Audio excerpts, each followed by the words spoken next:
O som que você acabou de ouvir não foi uma celebração. Foi o tiro de largada para a demolição completa e absoluta da vida de um bilionário. Em uma mesa com vista para as luzes cintilantes do Rio de Janeiro, Alexandre Vasconcelos, um titã da indústria, ergue uma garrafa de Dom Perignon Rosé de $2.000 para brindar à sua amante. Ele sussurra promessas de um futuro, uma nova vida, um mundo construído só para eles. Mas o que ele não sabe é que a quilômetros de distância, no silêncio frio do escritório de um advogado em São Paulo, a mulher que carrega seu filho ainda não nascido acaba de largar a caneta. Com uma única assinatura elegante, Isabela Almeida Vasconcelos não apenas pediu o divórcio. Ela ativou uma cláusula oculta em seu contrato pré-nupcial, uma cláusula que ele nunca se deu ao trabalho de ler. E em um momento devastador, ela legalmente tomou o controle de toda a fortuna dele. Ele está brindando ao seu futuro, sem saber que seu passado já o consumiu. Alexandre Vasconcelos não apenas vivia no Rio de Janeiro, ele era dono de um pedaço de sua alma. Sua empresa, Vasconcelos Holdings, tinha seu nome gravado em arranha-céus que arranhavam as nuvens. Sua residência pessoal era uma cobertura espetacular na Avenida Atlântica, um ninho de vidro e aço com vistas panorâmicas da praia de Copacabana, que faziam a cidade parecer um tapete de joias estendido para seu prazer. As paredes eram adornadas com arte que não era apenas decorativa, mas estratégica. Um Tarsila do Amaral para um peso intelectual, um Di Cavalcanti para um poder bruto. Cada objeto nos 1.000 metros quadrados era um testemunho de seu sucesso, um monumento ao seu ego. Sua esposa, Isabela Almeida Vasconcelos, era frequentemente considerada mais uma de suas aquisições perfeitas. Ela era filha de uma família tradicional, possuía uma beleza clássica e discreta, e um diploma em História da Arte da USP que a tornava a anfitriã perfeita. Ela podia discutir escultura barroca com a mesma graça e desenvoltura com que gerenciava uma equipe de 12 funcionários. Para o mundo exterior, eles eram o casal de poder definitivo, sua ambição implacável equilibrada por sua elegância refinada. Eles eram figurinhas carimbadas nas colunas sociais, um nome sussurrado com inveja em galas de caridade, a personificação do sonho carioca. Mas dentro da gaiola dourada, o ouro era frio ao toque. Alexandre via Isabela não como uma parceira, mas como uma curadora de sua vida. Ela gerenciava a casa, o calendário social e sua imagem pública, tudo com uma eficiência impecável que ele simplesmente esperava. As conversas deles há muito haviam diminuído de sonhos compartilhados para briefings logísticos.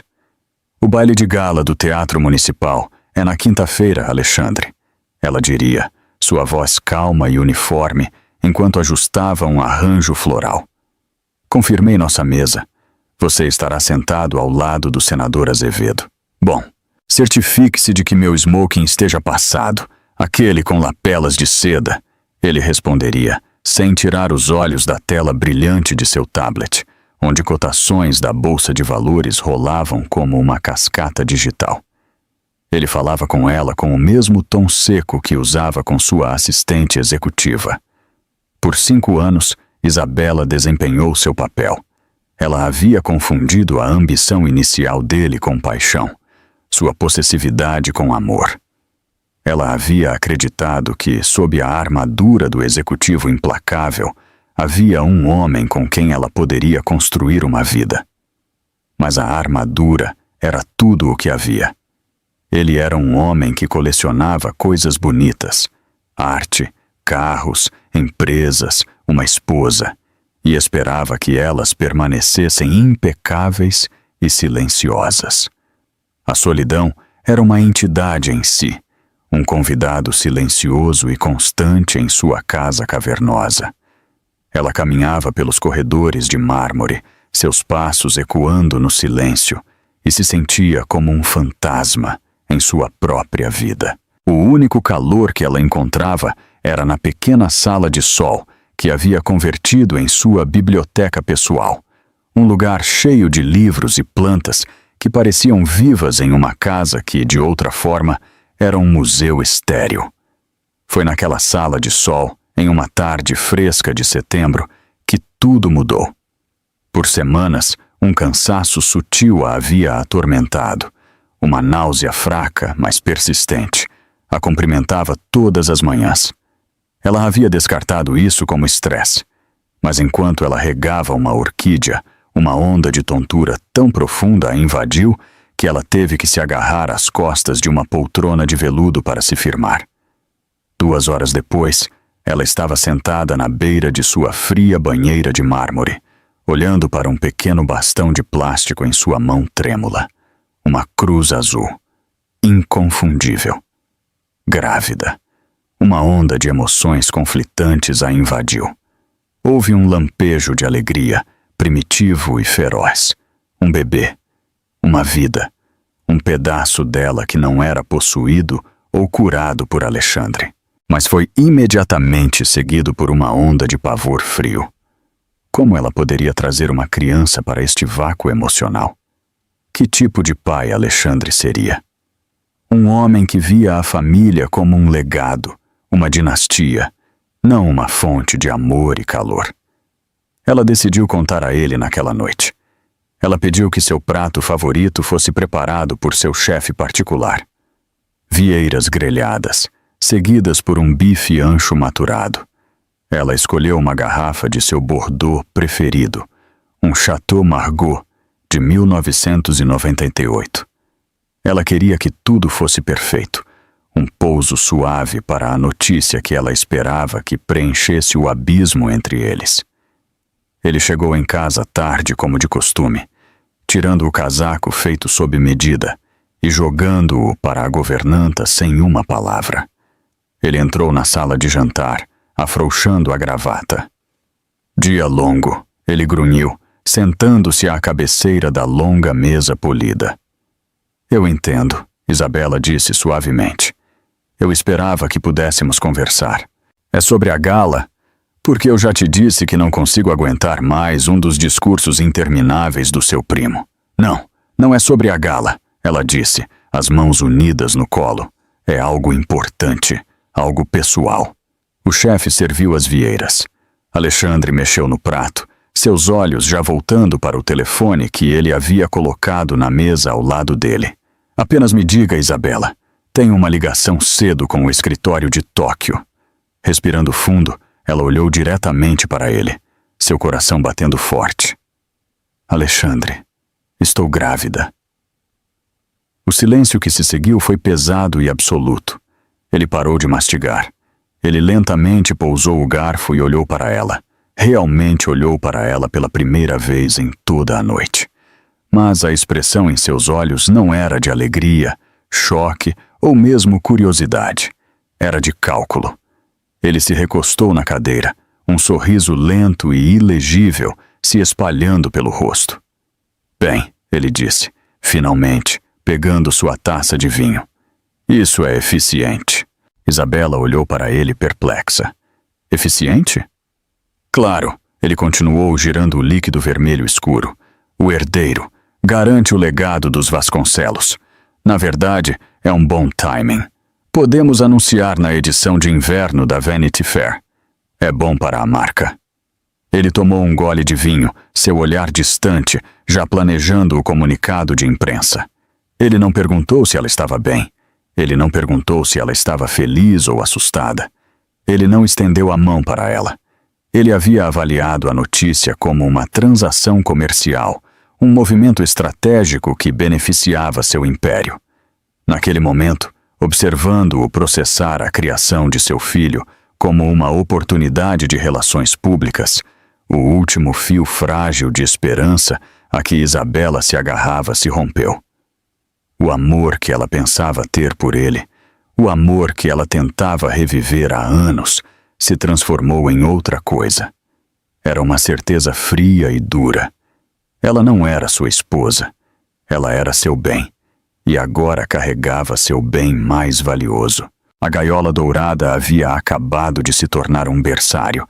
E ela sabia com uma clareza aterrorizante que tinha que encontrar uma saída, não apenas para si mesma, mas para a pequena e inocente vida que crescia dentro dela. O caso de Alexandre Vasconcelos começou, como muitos, não com um trovão de paixão, mas com o zumbido silencioso de uma apreciação mútua por coisas bonitas e caras. O objeto dessa apreciação era Manuela Monteiro. Ela não era uma modelo fútil ou uma jovem estagiária de olhos arregalados. Manuela era uma força da natureza por si só, a proprietária de uma galeria de arte chique e minimalista no bairro dos Jardins, em São Paulo, chamada Monteiro Contemporânea. Ela era perspicaz, ambiciosa e possuía um instinto predatório para a fraqueza. Ela tinha olhos escuros e expressivos, uma vasta cabeleira de cabelos negros, usada em um estilo deliberadamente bagunçado, e uma risada baixa e esfumaçada. Ela se vestia com designs europeus de vanguarda, que faziam os ternos Chanel clássicos de Isabela parecerem antiquados e matronais. Onde Isabela era a graça do dinheiro antigo, Manuela era a fome do dinheiro novo. Ela não apenas vendia arte, ela vendia um estilo de vida, uma ilusão de estar na vanguarda da cultura. E homens como Alexandre eram sua clientela principal. Eles se conheceram quando Alexandre estava procurando adquirir uma peça importante de um artista alemão em ascensão. Manuela gerenciou a aquisição. Ela não era apenas uma negociante. Ela era uma conhecedora de homens como ele. Ela entendia que, para Alexandre, a arte não era sobre emoção. Era sobre conquista e investimento. Durante as reuniões iniciais, ela nunca flertou abertamente. Em vez disso, ela engajou seu intelecto, seu ego. Ela elogiou seu olhar perspicaz e sua estratégia de aquisição audaciosa. Ela falava sua língua, a língua do valor, da escassez, de possuir algo que ninguém mais poderia ter. A maioria dos colecionadores está apenas decorando. Ela lhe disse uma tarde em sua galeria, um espaço branco cavernoso, onde uma única escultura inquietante ficava no centro. Eles querem algo para combinar com o sofá. Você, Alexandre, você está construindo uma coleção. Você está moldando o mercado. Ele estava fisgado. Aqui estava uma mulher que não apenas admirava sua riqueza. Ela admirava a mente que a havia construído. Ela o via, ele acreditava, como o visionário que ele se via. Suas reuniões profissionais logo se transformaram em pessoais. Uma discussão sobre uma pintura se transformava em um longo almoço no fazano, onde a mão dela demorava em seu braço 1 segundo a mais. Uma ligação noturna sobre um leilão se dissolvia em conversas íntimas sobre suas ambições. Ela criou um mundo para ele que era um antídoto para a perfeição estéril de sua vida com Isabela. Com Manuela, ele se sentia aventureiro, rebelde. Ela o levava a exposições de arte underground na Lapa, a bares secretos que ele nem sabia que existiam. Ela o fazia sentir como se ainda fosse um caçador, não apenas um rei sentado em seu trono. O caso físico começou em uma viagem de negócios a Art Basel, em Miami. Na atmosfera úmida e hedonista da cidade, longe dos olhos curiosos da sociedade do Rio, eles foram para a cama.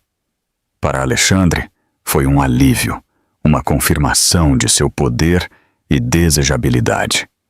Para Manuela, foi o fechamento de um negócio que estava em andamento há meses. Ela era a amante perfeita. Ela era exigente de uma forma que alimentava seu ego, exigindo presentes caros, viagens luxuosas e acesso exclusivo. Mas ela nunca exigiu a única coisa que ele não podia dar: legitimidade. Ela nunca reclamou de ser o segredo. Na verdade, ela parecia se deleitar com isso. Pobre Isabela, ela diria, com um sorriso traçando a linha de sua mandíbula enquanto estavam em uma suíte no Faena Hotel. Ela sequer sabe se divertir ou ela apenas organiza? Alexandre riria, o comentário afagando sua justificativa para o caso. Ele dizia a si mesmo que não estava destruindo seu casamento. Ele estava simplesmente complementando-o. Isabela era para o legado, para a estabilidade, para a marca pública de Alexandre Vasconcelos. Manuela era para ele. Ela era sua recompensa pelas pressões de sua vida. Ele a cobriu de presentes. Um raro relógio Patek Philippe, um conversível vintage, um cartão American Express Black, sem limite, vinculado a uma holding privada para mantê-lo fora de suas contas principais. Ele era meticuloso, pensou, em cobrir seus rastros. Ele usava telefones descartáveis, reservava hotéis sob pseudônimos e fazia seu motorista pegar rotas tortuosas.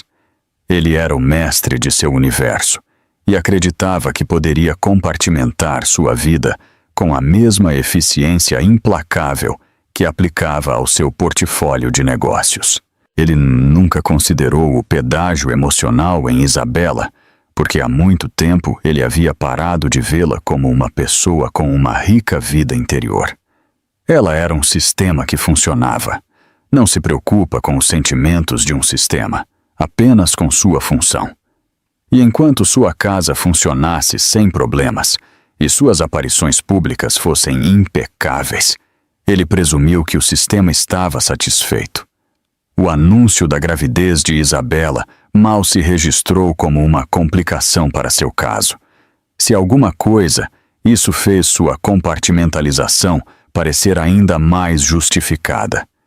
Isabela estava agora cumprindo sua função primária: produzir um herdeiro. Esse era o mundo dela.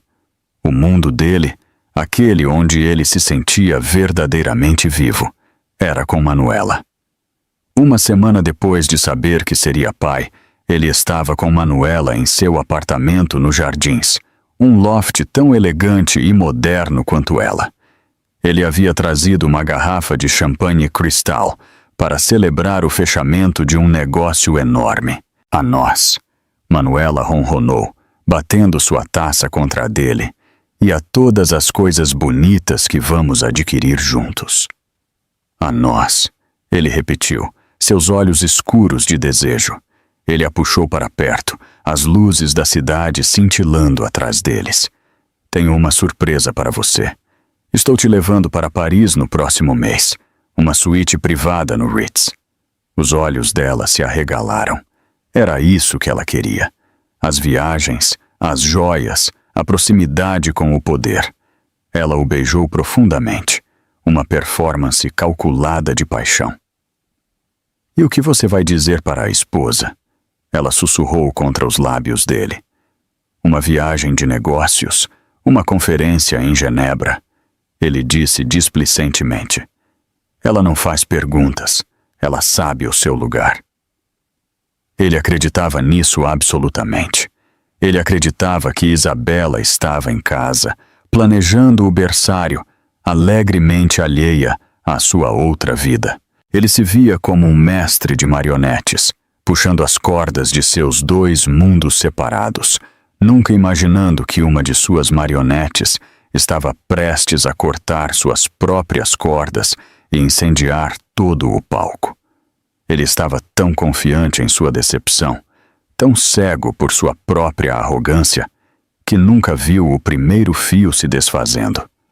E foi um fio que ele mesmo deixou solto, uma pequena e aparentemente insignificante cobrança em um extrato de cartão de crédito. Uma cobrança por uma galeria que ele pensou que sua esposa nunca teria motivos para notar. Isabela sempre foi quem gerenciava as finanças da casa. Era um papel que Alexandre havia delegado a ela no início do casamento, não porque ele confiasse implicitamente nela, mas porque ele considerava um trabalho administrativo tedioso e abaixo de sua posição. Ele lhe deu acesso a todas as suas contas pessoais, confiante de que suas sensibilidades de dinheiro antigo a tornariam uma administradora responsável, ainda que sem inspiração, de suas despesas domésticas. Foi um erro de cálculo colossal.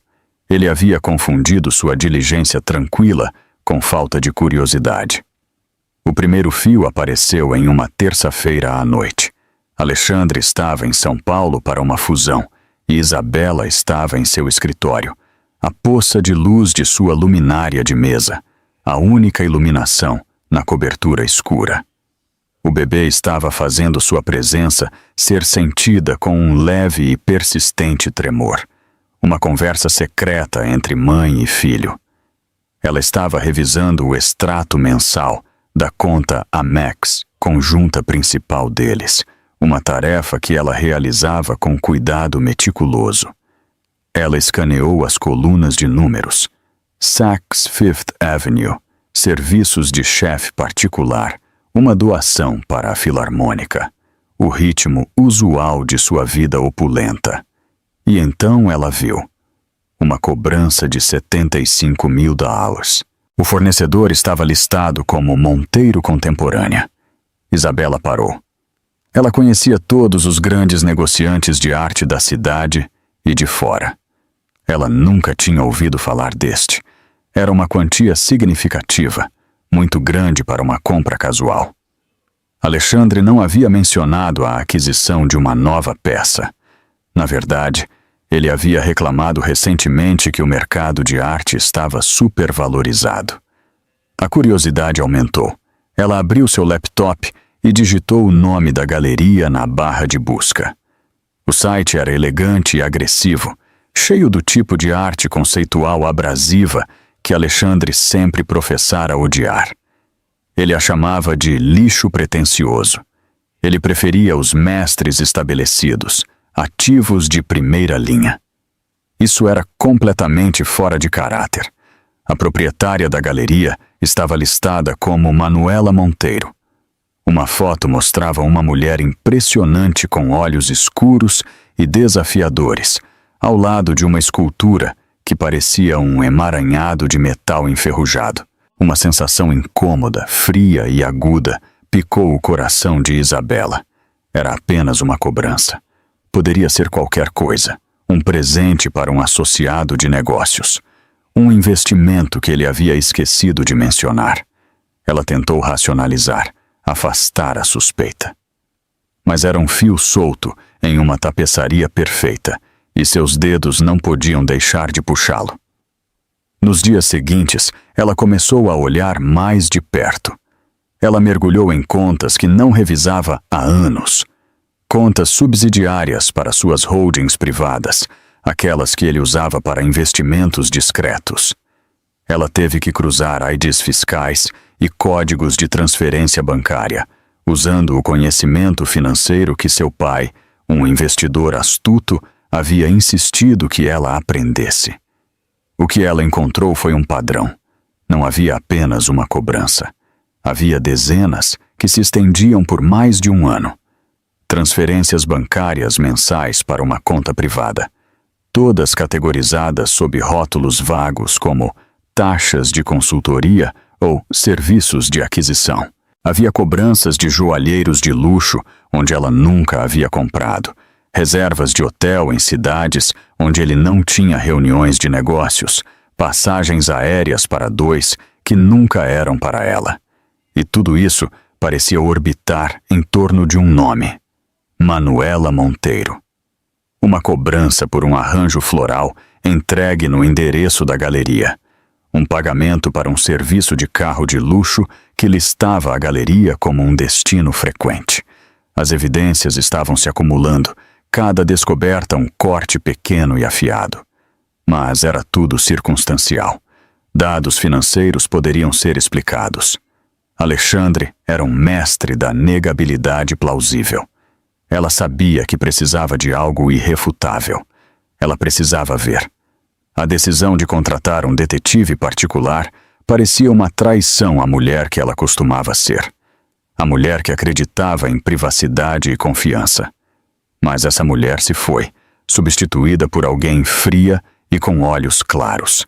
Ela encontrou uma empresa discreta, administrada por um ex-detetive da Polícia Civil chamado Roberto Costa, um homem com reputação de ser minucioso e invisível. Ela o encontrou em uma cafeteria discreta na Lapa, um mundo à parte de sua vida na Avenida Atlântica. Ela estava vestida de forma simples, usando óculos escuros e um trench coat.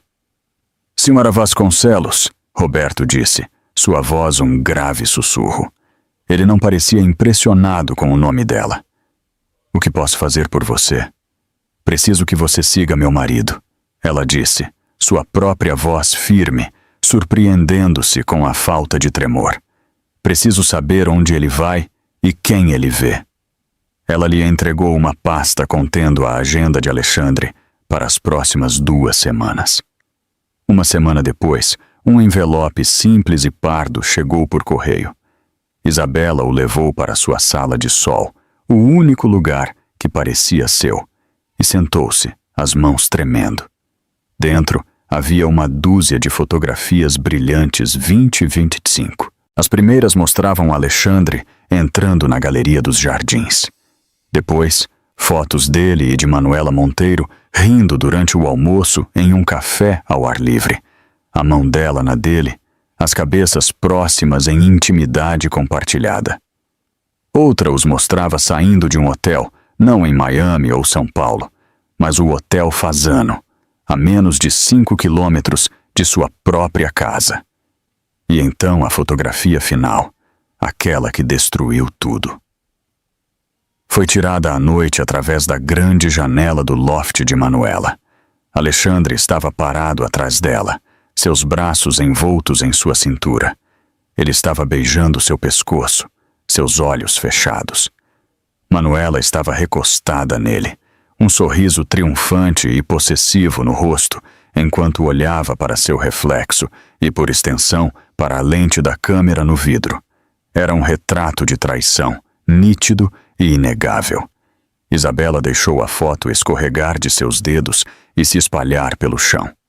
Ela não chorou. A dor era muito profunda, muito vasta para lágrimas. Era um abismo oco e ecoante que se abriu dentro dela.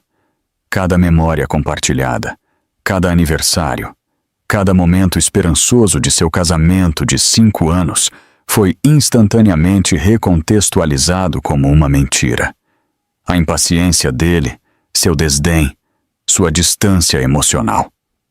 Tudo fazia sentido agora. Ele não estava ocupado. Ele estava em outro lugar. Ele estava vivendo outra vida, uma vida que ele preferia, uma vida que ele havia pago, com seu dinheiro compartilhado e sua confiança roubada. Ela ficou sentada por um longo tempo, o silêncio da cobertura a oprimindo. Sua mão foi instintivamente para sua barriga, para o leve tremor que agora era uma presença constante e reconfortante.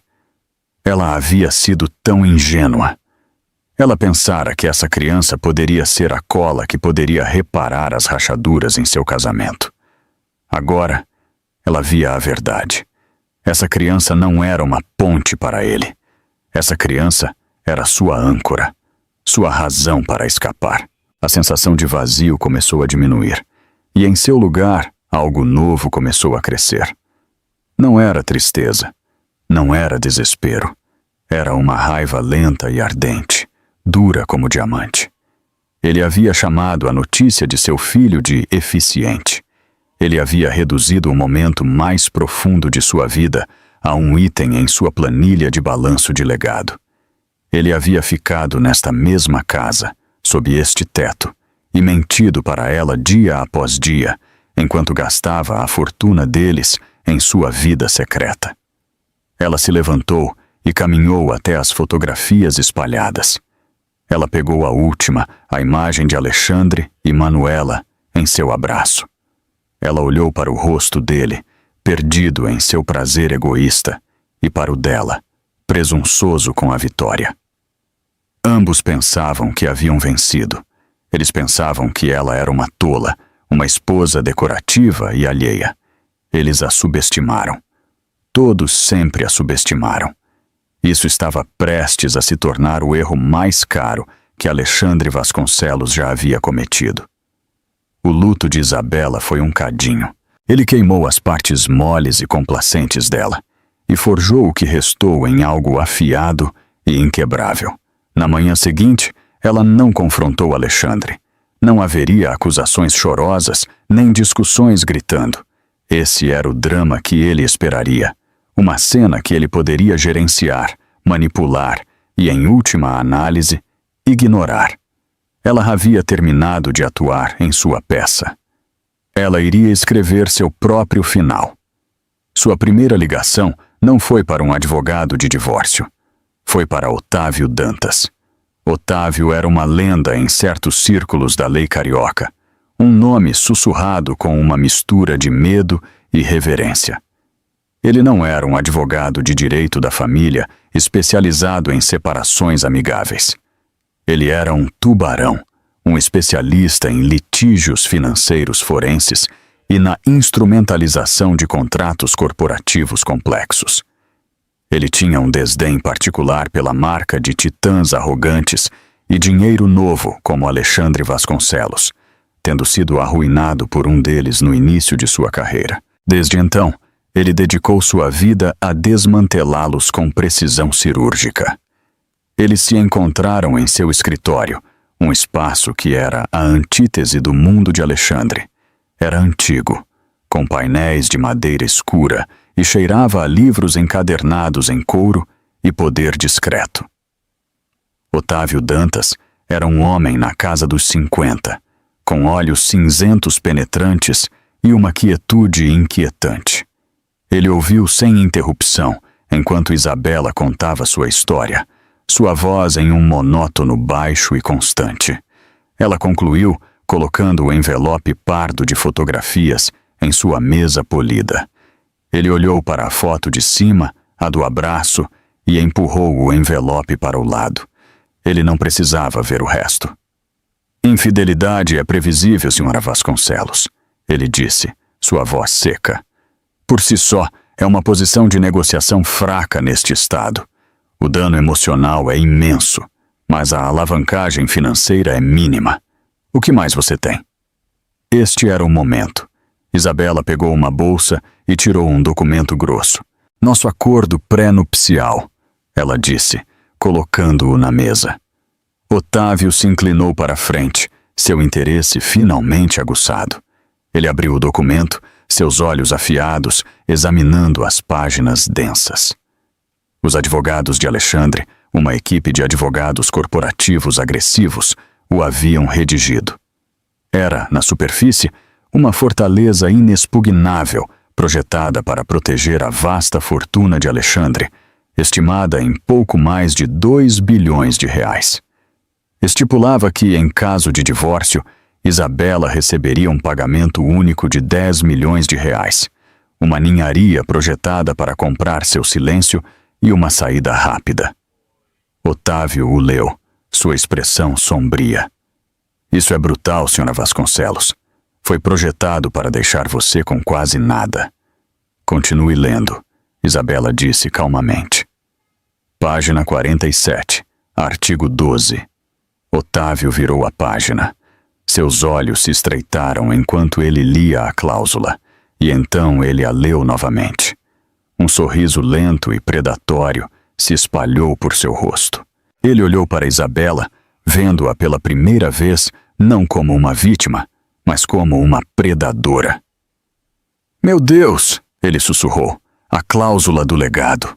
Era um pedaço de linguagem padrão que os próprios advogados de Alexandre haviam insistido, uma adição padrão para patriarcas que construíam dinastias. Alexandre, obcecado com seu próprio legado, queria garantir a integridade moral e financeira da linhagem Vasconcelos. O artigo 12, a cláusula de fidelidade e prole familiar, afirmava que os termos primários do acordo pré-nupcial seriam anulados sob um conjunto específico de circunstâncias. Se o casamento produzisse um herdeiro legítimo, e se Alexandre Vasconcelos fosse considerado envolvido em infidelidade conjugal que ameaçasse a estabilidade da unidade familiar durante o período de gestação do referido herdeiro, então uma medida extraordinária seria acionada para proteger o direito de primogenitura do herdeiro das consequências da instabilidade moral do pai.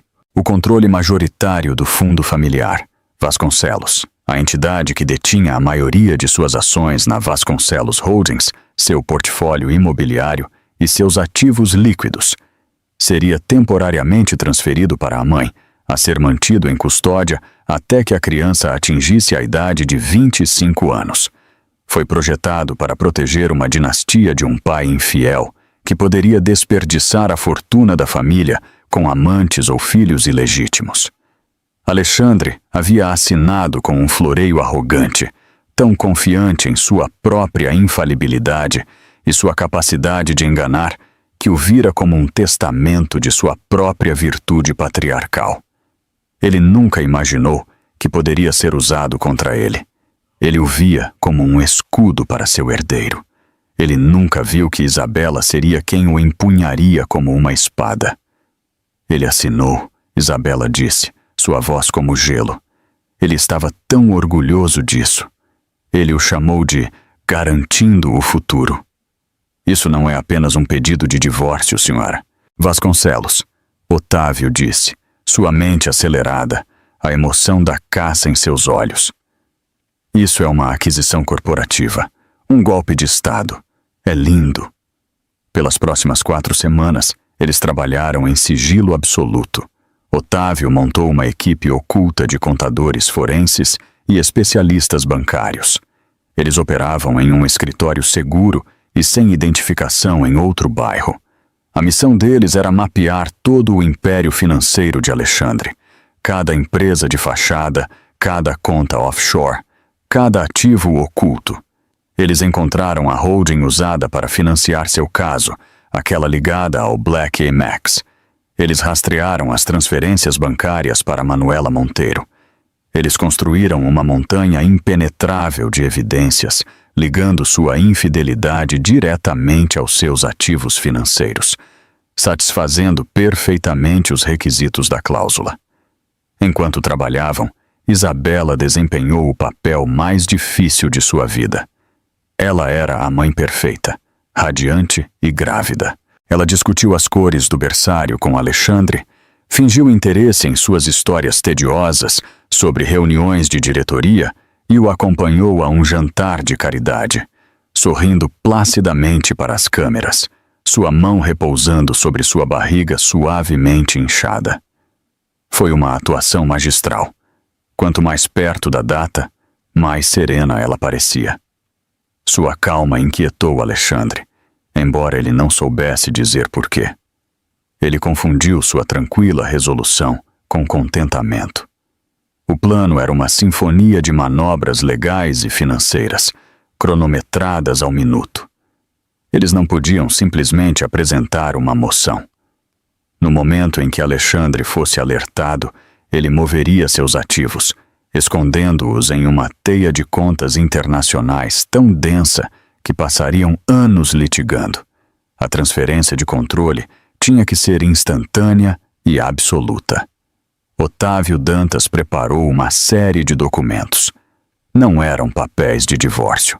Eles foram enquadrados como uma atualização padrão do Fundo Familiar Vasconcelos, algo que um pai responsável faria para otimizar sua propriedade para seu filho que se aproximava. Havia dezenas de páginas de densas legalidades, mas enterrados profundamente nelas estavam os documentos acionadores, a execução dos poderes concedidos pelo artigo 12, a transferência irrevogável dos direitos de voto de suas ações e a nomeação legal de Isabela como a única administradora. Ele nunca vai ler, Isabela afirmou, não como uma pergunta, mas como um fato. Homens como ele nunca leem, Otávio concordou.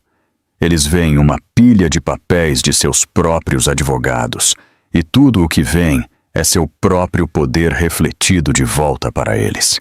Eles assinam porque acreditam que são intocáveis.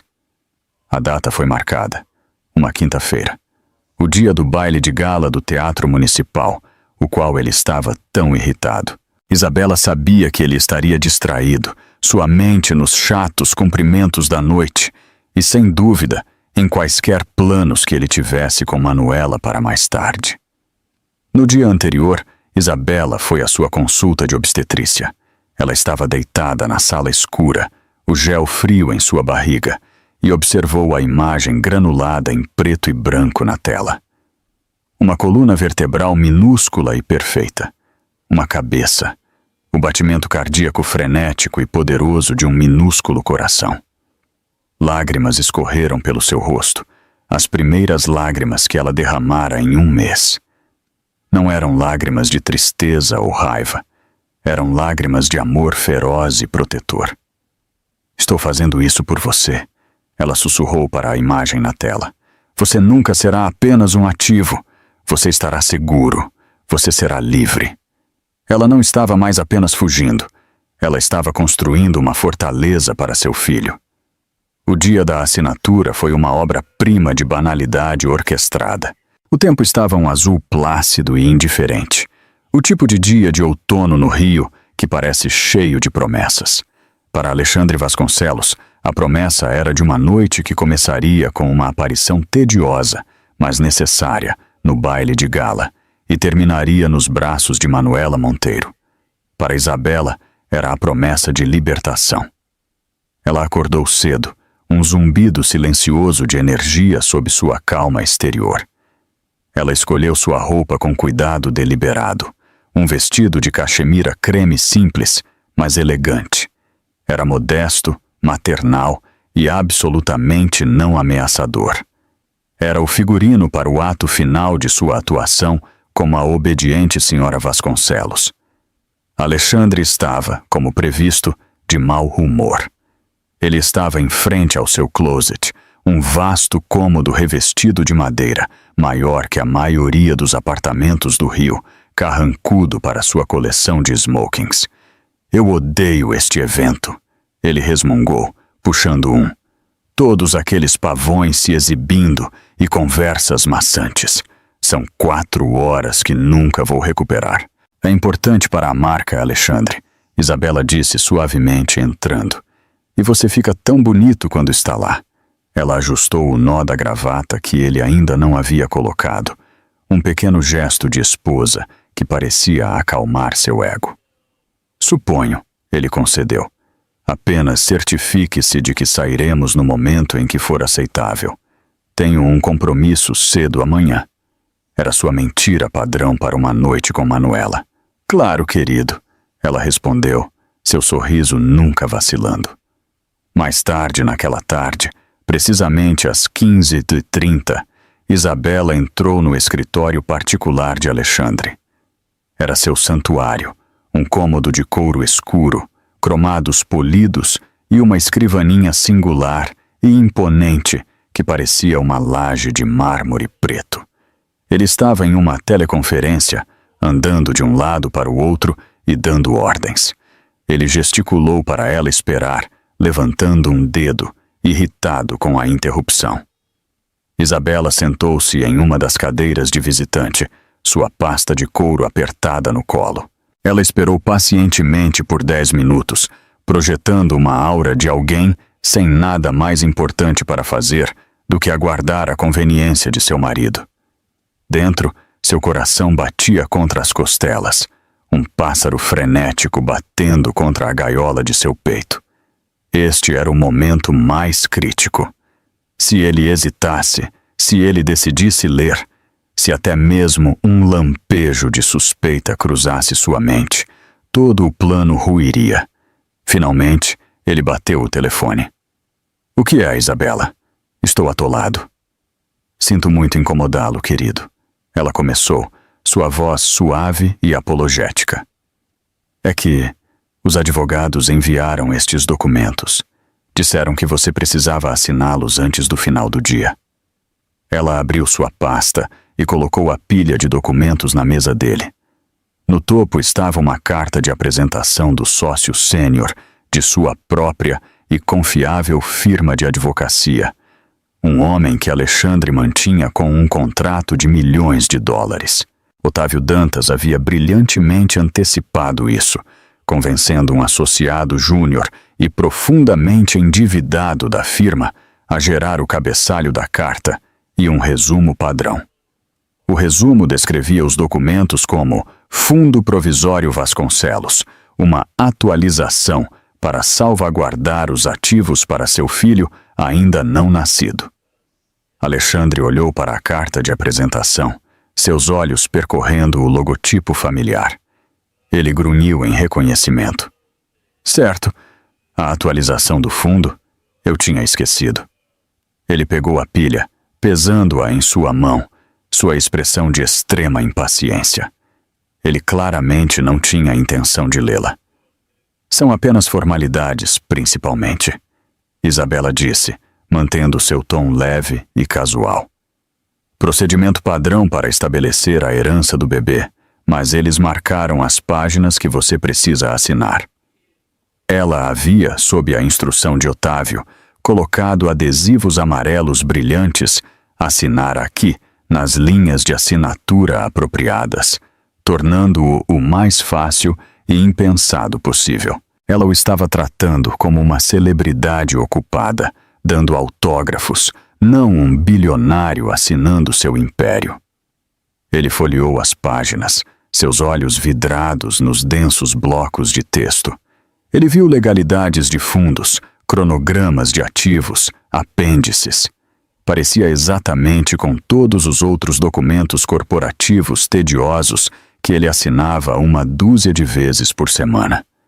Sua mente já estava em outro lugar, no discurso que ele tinha que evitar na gala, na reserva que ele havia feito em um clube privado para ele e Manuela às 23 horas. Ele pegou sua caneta, uma pesada Montblanc personalizada. Certo, certo. Onde eu assino? Isabela se levantou e se inclinou sobre a mesa, seu perfume sutil de lavanda familiar preenchendo o ar. Ela apontou um dedo perfeitamente manicurado para a primeira aba amarela. Aqui e aqui. Ele assinou a primeira página, sua assinatura, um traço afiado e arrogante de tinta. Ela virou a página para ele. E aqui. Ele assinou novamente.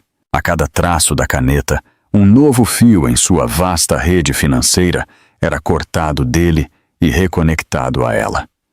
Os direitos de voto de sua participação majoritária na Vasconcelos Holdings, as escrituras de suas propriedades em Búzios, Gramado e Fernando de Noronha, os códigos de controle de suas contas de investimento primárias. Slash, slash, slash.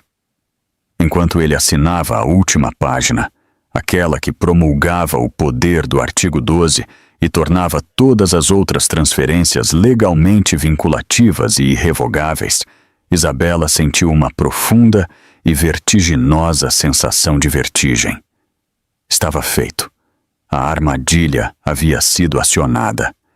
Ele ainda era o rei, mas estava sentado em um trono que não lhe pertencia mais. Ele empurrou a pilha de papéis de volta para a mesa em direção a ela. Pronto, tudo resolvido. Agora, com licença, preciso me preparar para esta festa terrível. Ele se levantou, já ignorando o momento, os papéis e ela de sua mente. Ele estava completamente alheio ao fato de que acabara de executar sua própria derrocada financeira. Obrigada, Alexandre, Isabela disse, sua voz impossivelmente serena. Ela reuniu os documentos, a tinta ainda úmida em sua assinatura, e os colocou cuidadosamente de volta em sua pasta. Vou pedir para o mensageiro enviá-los de volta aos advogados imediatamente. Você vá se arrumar. Vejo você lá embaixo em 1 hora. Ele assentiu e saiu da sala sem olhar para trás. Isabela ficou sozinha em seu escritório, a pasta apertada contra o peito. Ela olhou ao redor da sala para os símbolos de seu poder, os troféus de suas conquistas. Eram dela agora. Ela caminhou até a janela do chão ao teto e olhou para a cidade se estendendo abaixo. Não era mais o reino dele, em que ela era uma prisioneira. Era seu domínio, conquistado não com força bruta, mas com a inteligência silenciosa e subestimada de uma mulher que ele nunca se deu ao trabalho de realmente ver. Uma mudança sísmica e silenciosa acabara de ocorrer, e a única pessoa no mundo que sabia era aquela a quem ele havia mais prejudicado. O ar no restaurante era denso com o cheiro de dinheiro e ambição. Alexandre havia escolhido o Mani, um templo da culinária brasileira moderna, nos jardins para seu encontro com Manuela. Era um lugar para celebrar vitórias, uma sala onde negócios bilionários sussurrados eram selados sobre pratos de comida meticulosamente elaborada. Ele havia escapado do baile de gala do Teatro Municipal no primeiro momento possível, deixando Isabela para dar suas desculpas, alegando uma súbita enxaqueca. A mentira havia rolado de sua língua com facilidade praticada. Ele estava sentado em frente a Manuela em um camarote luxuoso e isolado, as luzes da cidade, um cenário deslumbrante. Ela estava usando um vestido vermelho sangue que se agarrava a ela como uma segunda pele, um contraste marcante com o mar de elegância discreta que ela sabia que Isabela estaria usando. Eu odeio ter que te ver com ela hoje à noite. Manuela fez beicinho, girando um cabernet vermelho rubi em sua taça, mesmo do outro lado da sala, parada ali, toda maternal e presunçosa. É só para o show, você sabe, Alexandre disse, estendendo a mão sobre a mesa para pegar a dela. Seu toque era proprietário, reconfortante, um mal necessário. Mas o show está quase no fim. Esta era a mentira que ele vinha contando a ela há meses, a cenoura que ele pendurava para garantir sua conformidade, a promessa de um futuro onde Isabela seria uma nota de rodapé. É mesmo, Alexandre?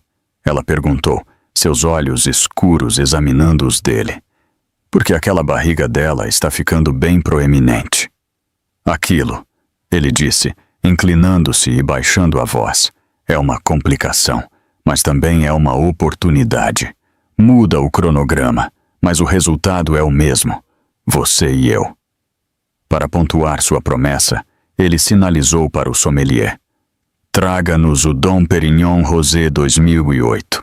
Ele pediu, sem sequer olhar para a carta de vinhos.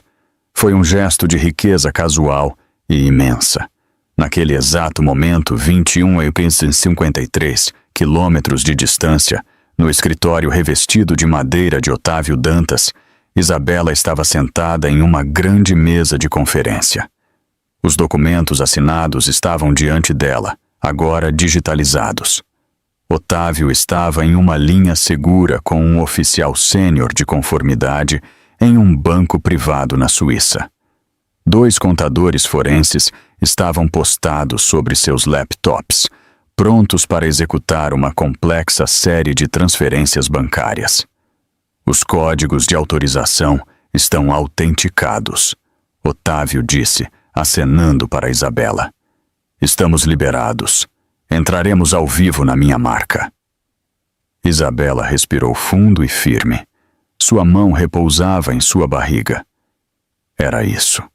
O ponto de não retorno. Marque, ela disse, sua voz clara e forte. De volta ao Mani, o sommelier chegou com o champanhe. A garrafa, um rosa pálido e cintilante, foi apresentada a Alexandre para sua aprovação.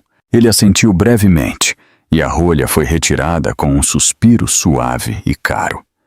Enquanto as primeiras gotas de champanhe rosé espirravam na taça de cristal de Manuela, uma equipe de especialistas em TI, contratada por Otávio, executou um comando digital.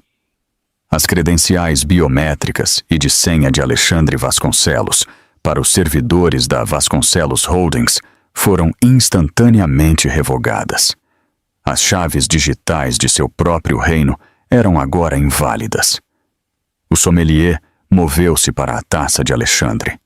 Enquanto o champanhe a enchia, um segundo comando foi executado. A transferência irrevogável do controle de voto de suas ações majoritárias, autorizada por sua própria assinatura, foi registrada eletronicamente junto ao conselho da empresa e à CVM. No papel, ele ainda era o CEO. Na realidade, ele era um figurão que poderia ser removido a qualquer momento pelo novo acionista majoritário, sua esposa. Alexandre ergueu sua taça. O champanhe borbulhava, as pequenas bolhas captando a luz. Ele olhou para Manuela, uma mulher que ele via como seu futuro vibrante e emocionante. Um brinde, ele disse, sua voz ressoando com autossatisfação. A novos começos, a um futuro livre de obrigações tediosas. A nós. Enquanto suas taças tilintavam, uma nota alta e clara no murmúrio do restaurante, a série final de transferências começou. Ativos líquidos, centenas de milhões de reais em dinheiro, ações e títulos, foram movidos de contas controladas por Alexandre para novas contas fiduciárias, controladas exclusivamente por Isabela. Os títulos das propriedades foram legalmente transferidos. As linhas de crédito que ele usava para financiar seu estilo de vida luxuoso, incluindo o Amex Black na carteira de Manuela, foram congeladas, aguardando revisão pelo novo controlador da conta. Ele deu um longo e satisfatório gole no champanhe. Era crocante, complexo, com notas de morango e defumado. Tinha para ele o sabor da vitória. Ele era um mestre do universo, celebrando outra manipulação bem-sucedida, outra dualidade perfeitamente gerenciada. Ele estava brindando a sua própria brilhantismo, seu poder, sua capacidade de ter tudo o que queria. Ele não tinha ideia de que estava bebendo para sua própria ruína. Ele estava celebrando em seu próprio velório e nem sabia que era o cadáver, enquanto saboreava o gosto do vinho caro e a companhia de sua amante. O império que ele havia construído. A fortuna que o definia estava sendo sistematicamente e legalmente desmantelada em completo silêncio. Toda a estrutura de sua vida havia sido demolida, e ele estava sentado nos escombros, admirando a vista, completamente alheio ao fato de que nada do que ele estava olhando pertencia mais a ele. O brinde foi um monumento final perfeito à sua própria arrogância espetacular. O primeiro tremor do mundo desmoronado de Alexandre não veio como um rugido, mas como um sussurro de constrangimento digital. Depois do jantar luxuoso, depois de mais champanhe e promessas sussurradas, ele pegou sua carteira para pagar a conta. Ele entregou ao garçom seu cartão Centurion pessoal, o lendário cartão preto que era seu símbolo máximo de poder ilimitado. Alguns momentos depois, o garçom voltou, sua expressão uma máscara cuidadosa de desculpas profissionais. Sinto muito, Sr. Vasconcelos. O cartão foi recusado. Alexandre olhou para ele. Isso é impossível. Passe de novo. Já passamos, senhor. 3 vezes. Talvez haja outro cartão que o senhor gostaria de usar. Um rubor de irritação subiu pelo pescoço de Alexandre. Ele pegou um Visa Platinum de outro banco. Experimente este.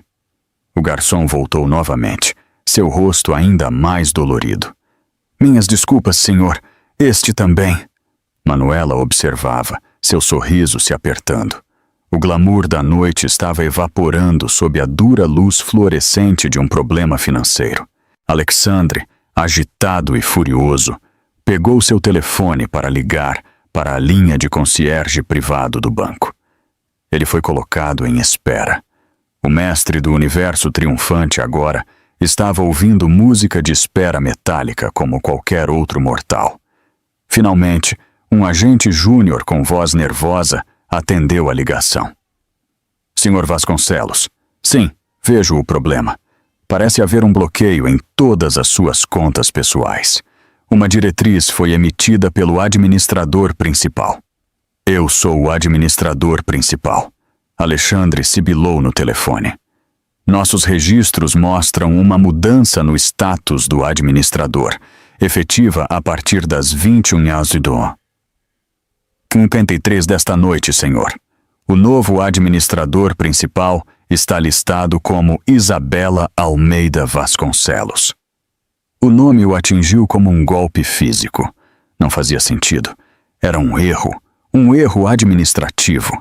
Ele encerrou a ligação, jogou dinheiro suficiente na mesa para cobrir a conta, uma das poucas vezes em que ele carregara tanto, e saiu furioso do restaurante, Manuela seguindo-o, sua expressão agora de fria avaliação. O que foi aquilo, Alexandre? Ela perguntou, enquanto eles estavam na calçada. O ar da cidade de repente frio. Não é nada. Um erro do banco, ele retrucou, tentando acessar sua conta corporativa da Vasconcelos Holdings em seu telefone para chamar seu motorista. Acesso negado. Ele tentou novamente. Credenciais inválidas. O pânico e a emoção que ele não sentia desde que era um jovem lutando para subir na vida começaram a se infiltrar em seu estômago. Ele chamou um táxi amarelo comum, uma humilhação em si. Durante a tensa e silenciosa viagem de táxi até a Avenida Atlântica, ele tentou freneticamente ligar para seu CFO, seu advogado, qualquer um.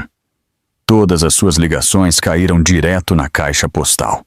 Era como se ele tivesse sido digitalmente excomungado de sua própria vida. Quando o táxi parou em seu prédio, o golpe final devastador foi desferido. Ele caminhou em direção à grande entrada, mas o porteiro, um homem que o cumprimentava pelo nome há anos, deu um passo à frente para bloquear seu caminho, seu rosto uma imagem de miséria. Sinto muito, Sr. Vasconcelos. Não posso deixá-lo subir. Do que diabos você está falando, Miguel? Eu moro aqui. Minhas instruções são claras, senhor, da nova inquilina principal. Senhora Vasconcelos, o senhor não está mais listado como residente. Foi isso. O momento em que a névoa da negação foi varrida pela luz brutal da realidade. Isso não era um erro. Isso era um ataque. Isso era um golpe. Manuela, que assistia a tudo se desenrolar, deu um passo para trás lentamente. O homem a quem ela havia se apegado, o titã da indústria, a fonte de recursos ilimitados, estava sendo impedido de entrar em sua própria casa. Seu poder havia desaparecido. Ela o via não como um amante, mas como uma ação que acabara de cair para zero. Alexandre, ela disse, sua voz desprovida de qualquer calor. Eu acho que eu deveria ir. Ela não esperou por uma resposta. Ela se virou, chamou outro táxi e desapareceu na noite carioca, levando suas ilusões de um futuro compartilhado com ela. Alexandre ficou sozinho na calçada. As luzes da cidade que antes pareciam celebrá-lo agora zombando de sua impotência. Humilhado e enfurecido, ele finalmente recebeu uma mensagem de texto. Era de um número que ele não reconhecia. Seus pertences foram embalados e enviados para um depósito em Niterói. O endereço será encaminhado a você. Aqui está o número de um hotel que reservei para você na próxima semana. Depois disso, você está por conta própria. Uma carta está esperando por você com o concierge. Ele cambaleou até o saguão, onde o concierge silenciosamente lhe entregou um envelope grosso e creme, ostentando o elegante monograma IAV. Ele o rasgou. Dentro, na caligrafia perfeita e fluida de Isabela, havia uma carta de várias páginas.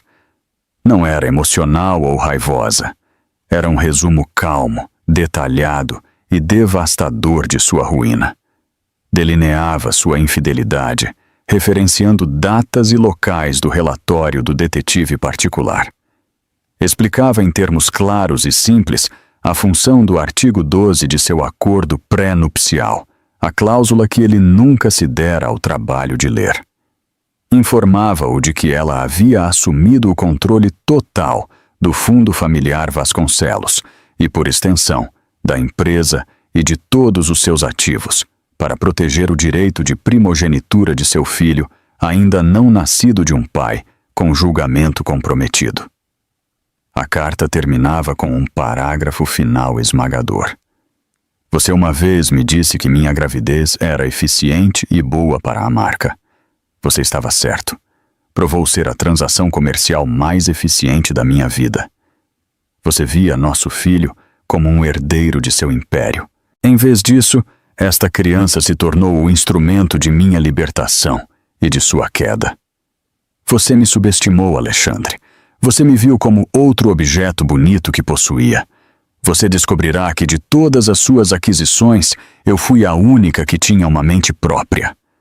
Não tente me contatar. Toda a correspondência futura será através de nossos advogados. Ou melhor, meus advogados. E quem você puder pagar para contratar. Ele amassou a carta em sua mão, seu corpo tremendo com uma raiva tão profunda que o deixou sem fôlego. Ele havia sido completamente e perfeitamente derrotado. Ele havia sido desmantelado não por um rival corporativo ou um colapso do mercado, mas pela mulher tranquila e despretensiosa que ele havia relegado ao segundo plano de sua vida. Ela havia usado sua própria arrogância, seus próprios documentos legais e seu próprio filho contra ele em uma manobra tão brilhante e implacável que era algo que ele teria admirado em um inimigo. Ele olhou através das portas de vidro do saguão para a cobertura onde as luzes estavam acesas. Ele quase podia imaginá-la parada lá, uma mão em sua barriga, olhando para ele. Isabela Almeida Vasconcelos, a curadora de sua vida, acabara de curar sua destruição espetacular. Ele não tinha mais nada além das roupas caras em seu corpo e o sabor amargo do champanhe na boca. Ele havia brindado ao seu futuro, nunca percebendo que já era um fantasma do passado. E assim, o mundo de Alexandre Vasconcelos terminou não com um estrondo, mas com uma assinatura silenciosa e o estalo de uma rolha de champanhe. É um lembrete arrepiante de que as maiores ameaças, muitas vezes, não vêm de nossos inimigos declarados, mas das pessoas que mais subestimamos. A história de Isabela é uma de força incrível, uma transformação de uma parceira silenciosa na arquiteta de sua própria justiça. Isso nos deixa com uma pergunta poderosa. É uma história de vingança fria, ou é uma história de autopreservação radical? O golpe de Isabela foi uma aula magistral de karma, ou um conto de advertência sobre o poder devastador dos segredos. Alexandre perdeu uma fortuna, mas no final, o que ele realmente perdeu foi o respeito e o amor de uma mulher que valia mais do que todo o seu império.